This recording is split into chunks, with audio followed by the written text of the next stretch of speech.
If I'm coming to you because something you did hurt me, why does the conversation suddenly become about what I did?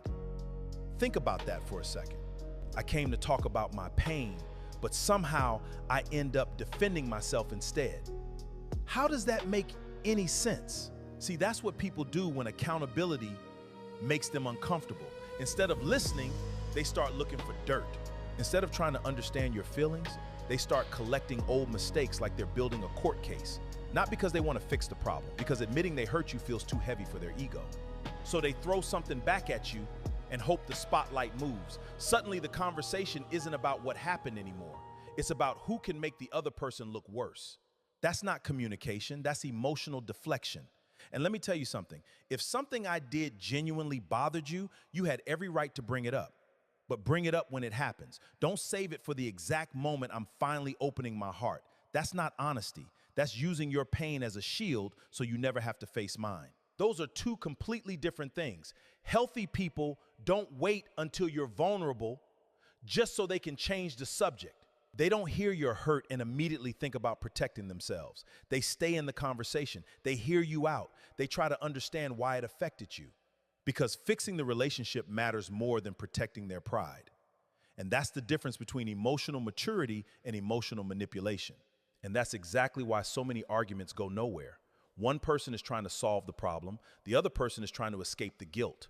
Those are two completely different goals. When someone can't simply sit there and hear that they hurt you, they'll start grabbing at anything they can find.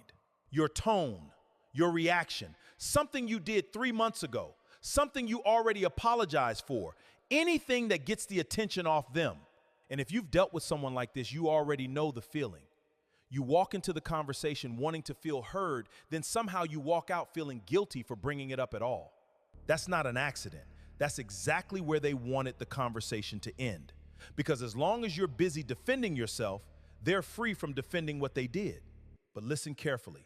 Accountability isn't saying, well, you hurt me too. Accountability is saying, you're right, I did that, I understand why it hurt you, I need to do better. That's strength. That takes confidence. Weak people can't do that. Their ego is too fragile. The second they feel exposed, they start throwing smoke everywhere so nobody can see the real issue anymore. And after enough of those conversations, something inside you starts changing. You stop feeling safe telling them how you feel.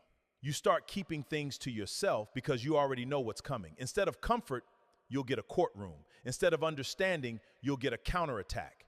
And once someone no longer feels emotionally safe, bringing you their pain, the relationship doesn't slowly grow stronger. It slowly starts dying. Not because love disappeared, but because trust did. And once trust leaves the room, love usually walks out right behind it.